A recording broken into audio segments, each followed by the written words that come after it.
Class B Com part third business administration का paper first functional management. आज का topic है principles of human resource management, मानव संसाधन प्रबंध के सिद्धांत। जैसा कि हम जानते हैं कि मानव संसाधन प्रबंध सामान्य प्रबंध का एक बहुत ही महत्वपूर्ण पार्ट होता है। तो जिस प्रकार से सामान्य प्रबंध के विभिन्न सिद्धांत होते हैं, ठीक उसी प्रकार से मानव संसाधन प्रबंध के भी विभिन्न सिद्धांत होते हैं। तो किसी भी संस्था में जो काम करने वाला मानव संसाधन प्रबंधक है, उसको अगर सही प्रकार से अपने सभी कार्यों का निष्पादन करना है, तो ये जो मानव संसाधन प्रबंध के जो विभिन्न सिद्धांत हैं, उन सिद्धांतों का पालन करना अनिवार्य होगा। तो विभिन्न सिद्धांत कौन कौन से हैं, उसमें सबसे पहला पॉइंट है व्यक्तिक विकास का सिद्धांत, प्रिंसिपल ऑफ इंडिविजुअल डेवलपमेंट। मानव संसाधन प्रबंध का यह सिद्धांत कहता है कि संस्था में प्रत्येक व्यक्ति का विकास किया जाना चाहिए ताकि वह संस्था के विकास में योगदान दे सके। ऐसा करके ही कोई भी संस्था अपने मानव संसाधनों में जो छिपी हुई अपार क्षमता है उसको उजागर कर सकती है और संस्था के लिए उसका सदुपयोग कर सकती है। इतना ही नहीं, इससे देश का विकास और विस्तार भी किया जा सकता है। जैसा कि आदम कुल्ले ने कहा है कि कई देश अर्ध विकसित है क्योंकि उनके व्यक्ति अर्ध विकसित है। उन्हें अपनी छिपी हुई क्षमताओं को समाज की सेवा के लिए विकसित करने का अवसर नहीं मिलता है। अतः मानव संसाधन प्रबंध को सर्वप्रथम प्रत्येक व्यक्ति की क्षमता का विकास करने के लिए प्रयास करना चाहिए। नेक्स्ट पॉइंट है मानव संसाधन के प्रभावी उपयोग का सिद्धांत, principle of effective use of human resources. अब यह सिद्धांत ये कहता है कि मानव संसाधनों का प्रभावी उपयोग किया जाना चाहिए। अब प्रभावी उपयोग कैसे किया जाएगा, इसके लिए प्रत्येक कर्मचारी को उसी कार्य पर लगाया जाना चाहिए जिसमें उसकी विशेष योग्यता और रुचि हो। इस हेतु आवश्यक हो कि पर्याप्त प्रशिक्षण की भी व्यवस्था दी जानी चाहिए। मानव को मानव के रूप में समझा जाना चाहिए तथा उसकी विभिन्न जो भावनाएं हैं और उसके जो सेंटिमेंट्स हैं उनका आदर किया जाना चाहिए। नेक्स्ट पॉइंट है श्रम प्रतिष्ठा का सिद्धांत, principle of dignity of labour. Mahatma Gandhi ने श्रम प्रतिष्ठा सिद्धांत के पक्के समर्थक थे। उनका मानना था कि कोई भी कार्य छोटा या बड़ा नहीं होता है, कार्य को पूजा समझकर ही करना चाहिए। यह सिद्धांत इसी बात की स्थापना करता है कि संस्था में प्रत्येक कर्मचारी समान इम्पोर्टेंस रखता है, चाहे वह कैसा ही कार्य करता हो या किसी भी, चाहे हाई लेवल पे करता हो, चाहे लोअर लेवल पे कार्य करता हो, चाहे मिडिल लेवल पे कार्य करता हो। संस्था की सफलता किसी बड़े पदाधिकारी के कार्य करने या ठीक से कार्य न करने से प्रभावित हो सकती है, तो किसी छोटे पद पर कार्य करने वाले कर्मचारी के कार्य से भी उसी प्रकार प्रभावित हो सकती है। अतः सभी कर्मचारियों के कार्य को समान आदर भाव से देखा जाना चाहिए। नेक्स्ट पॉइंट है सही व्यक्ति की सही स्थान पर नियुक्ति का सिद्धांत, principle of right man on the right job. अब मानव संसाधन प्रबंध का यह सिद्धांत कहता है कि प्रत्येक पद पर उपयुक्त व्यक्ति ही लगाया जाना चाहिए। ऐसा करके ही कर्मचारियों की जो क्षमताएं हैं, योग्यता है, उनका मैक्सिमम यूटिलाइजेशन किया जा सकता है। अगर सही स्थान पर सही व्यक्ति होगा तो वह पूर्ण निष्ठा के साथ में, फुल एफिशिएंसी के साथ में कार्य करेगा और ऐसा करके उसकी योग्यताओं का पूर्ण सदुपयोग किया जा सकता है। ऐसा नहीं करने पर संस्था को अपेक्षित परिणाम प्राप्त नहीं हो सकते हैं। नेक्स्ट पॉइंट है उचित पारिश्रमिक का सिद्धांत, प्रिंसिपल ऑफ फेयर रेम्यूनरेशन। यह सिद्धांत कहता है कि जैसा कि हम जानते हैं कि प्रत्येक कर्मचारी धन कमाने के लिए ही कार्य नहीं करता है, किंतु दूसरी ओर यह भी सही है कि उचित पारिश्रमिक के बिना कोई भी कर्मचारी सदैव कार्य करता भी नहीं है, क्योंकि किसी भी व्यक्ति की, किसी भी कर्मचारी की पहली आवश्यकता होती है कि उसको जो उसने संस्था को सर्विसेज दिए, उस सर्विसेज के बदले में उसको पर्याप्त प्रतिफल मिलना चाहिए। अतः प्रत्येक कर्मचारी को उचित पारिश्रमिक मिलना चाहिए ताकि वह संस्था में एक उचित अवधि तक बना रह सके। और कम से कहने का तात्पर्य यह है कि कम से कम इतना पारिश्रमिक दिया जाना चाहिए ताकि उसकी स्वयं की और उसके परिवार की जो डिफरेंट नीड्स से उनको फुलफिल किया जा सके।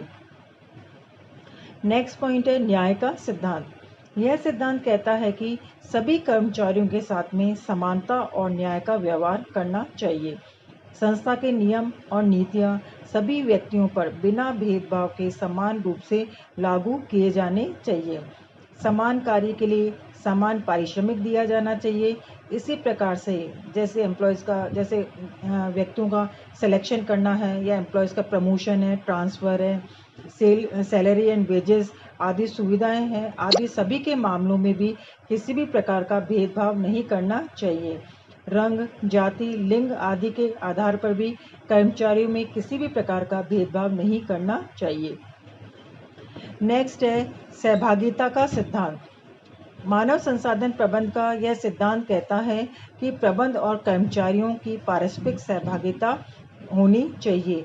यह सिद्धांत कहता है कि संस्था के प्रबंध में कर्मचारियों को सहभागिता देनी चाहिए और उन्हें प्रबंध के विभिन्न स्तरों पर नीचे से ऊपर तक सहभागिता देनी चाहिए। जैसा कि विल्किन ने लिखा है कि यदि सेवी वर्गीय प्रशासन को संपूर्ण उपक्रम में महत्वपूर्ण स्थान देना है तो उसे नियोजन में भाग लेना चाहिए।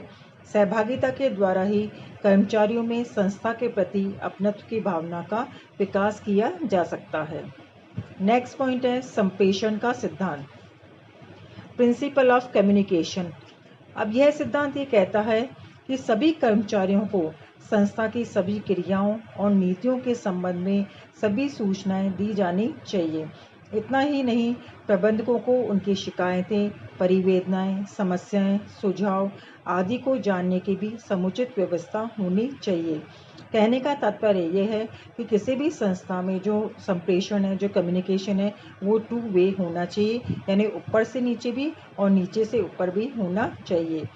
ऐसा करके ही संस्था और कर्मचारियों के बीच घनिष्ठ संबंध बनाए जा सकते हैं।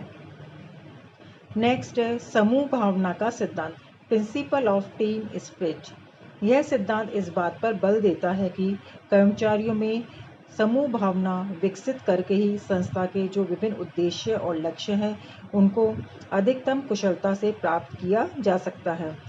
इसी से कार्यों में टकराव तथा दोहराव यानी रिपीटेशन नहीं होगा। कार्यों को यथा समय भी पूरा करवाया जा सकता है। समूह भावना विकसित होने पर ही कर्मचारी सामूहिक हितों के लिए कार्य करते हैं, तब व्यक्तिगत हितों की अपेक्षा सामूहिक हितों को प्राथमिकता देते हैं। नेक्स्ट पॉइंट है पृथक अस्तित्व का सिद्धांत, प्रिंसिपल ऑफ सेपरेट एंटिटी। यह सिद्धांत कहता है कि यद्यपि सभी कर्मचारी संस्था के अंग होते हैं, किंतु इनका अपना पृथक अस्तित्व भी होता है, अतः पृथक अस्तित्व को स्वीकार करना चाहिए। जैसा कि जूसियस ने लिखा है कि कर्मचारियों को उनकी तकनीकी क्षमताओं तथा आर्थिक उपयोगिता के कारण नियुक्त किया जा सकता है, किंतु प्रबंधकों के साथ उनका सहयोग और व्यवहार उनकी व्यक्तिगत भावनाओं, सांस्कृतिक और सामाजिक व्यवहार तथा नैतिक मूल्यों द्वारा ही बहुत बड़ी सीमा तक प्रभावित होता है। ऐसे में मानव संसाधन प्रबंधकों को कर्मचारियों के पृथक और विशिष्ट व्यक्तित्व और अस्तित्व को स्वीकार करना चाहिए। नेक्स्ट पॉइंट है मधुर श्रम संबंधों का सिद्धांत। यह सिद्धांत श्रम प्रबंध के मधुर संबंधों के निर्माण पर बल देता है। इस हेतु प्रबंधकों को कर्मचारियों की विभिन्न समस्याएं और परिवेदनाओं को सुनने और उनका समाधान करने के लिए पर्याप्त व्यवस्था करनी चाहिए। इसके अलावा अगर कर्मचारी में विवाद उत्पन्न हो जाता है तो उनके अतिशीघ्र निपटाने की व्यवस्था भी करनी चाहिए। इससे विवाद तो उत्पन्न होंगे ही नहीं, या उत्पन्न होने पर उनका तत्काल निपटारा किया जा सकता है। जब विवाद होंगे ही नहीं या उनका तत्काल निपटारा कर दिया जाएगा तो इससे संस्था में मधुर श्रम संबंधों की स्थापना होगी। लास्ट पॉइंट है राष्ट्रीय समृद्धि में योगदान का सिद्धांत। मानव संसाधन प्रबंध किसी भी संस्था की संपत्ति नहीं बल्कि संपूर्ण राष्ट्र की अमूल्य निधि होते हैं। कहने का तात्पर्य है कि जो किसी भी संस्था में काम करने वाले जो ह्यूमन रिसोर्सेज हैं वो किसी संस्था की संपत्ति नहीं माने जाते, बल्कि संपूर्ण राष्ट्र की अमूल्य निधि माने जाते हैं। अतः मानव संसाधन प्रबंधन का यह सिद्धांत कहता है कि प्रबंधकों को मानव संसाधन का इस प्रकार उपयोग करना चाहिए जिससे कि संस्था के साथ साथ संपूर्ण राष्ट्र की समृद्धि में भी योगदान मिल सके। प्रबंधकों को अपने कर्मचारियों को ऐसा ट्रेन करना चाहिए जिससे कि वे संस्था के लिए कार्य करते हुए राष्ट्रीय समृद्धि में भी योगदान कर सके। उन्हें राष्ट्रीय आवश्यकताओं, समस्याओं के प्रति भी सजग रखना चाहिए और उनके समाधान में भी योगदान करने का प्रयास करना चाहिए। तो इस प्रकार से अभी हमने देखे different principles of human resource management. आप लोगों को ये सब क्लियर हो गए होंगे। नेक्स्ट है मानव संसाधन प्रबंधक के कर्तव्य, duties of human resource manager. जैसा कि हम जानते हैं कि मानव संसाधन प्रबंधक को दोहरी भूमिका निभानी पड़ती है। एक और तो वह रेखा अधिकारियों की भांति अपने प्रबंधकीय और विभागीय कार्यों को संपन्न करता है, वहीं दूसरी ओर वह स्टाफ या विशेषज्ञ अधिकारी के रूप में अपने विभाग के नीतिगत मामलों पर उच्च प्रबंधकों को उचित सलाह और परामर्श देने का भी कार्य करता है। अतः मानव संसाधन प्रबंधक को इस दोहरी भूमिका के निर्वाह में अनेक प्रकार के कार्यों को पूरे करने की आवश्यकता होती है। ये विभिन्न कार्य या विभिन्न प्रकार के जो कर्तव्य हैं वो कौन कौन से हैं, उनमें पहला पॉइंट है उचित परामर्श और सलाह देना। अब जो मानव संसाधन प्रबंधक है वो मानव संबंधी मामलों के संबंध में उच्च प्रबंधकों को उचित परामर्श और सलाह देता है तथा उन्हें संस्था की सेवी वर्गीय नीति के निर्धारण में सहयोग प्रदान करता है। नेक्स्ट कर्तव्य है कि किसी भी संस्था के जो डिफरेंट डिपार्टमेंट्स होते हैं उन डिफरेंट डिपार्टमेंट्स में मानव शक्ति की कितनी कितनी आवश्यकता है, उन आवश्यकताओं का निर्धारित करने का कार्य करता है। नेक्स्ट पॉइंट है भर्ती। जैसे आवश्यकता को निर्धारित कर लिया, अब भर्ती के विभिन्न स्रोतों का पता लगाता है।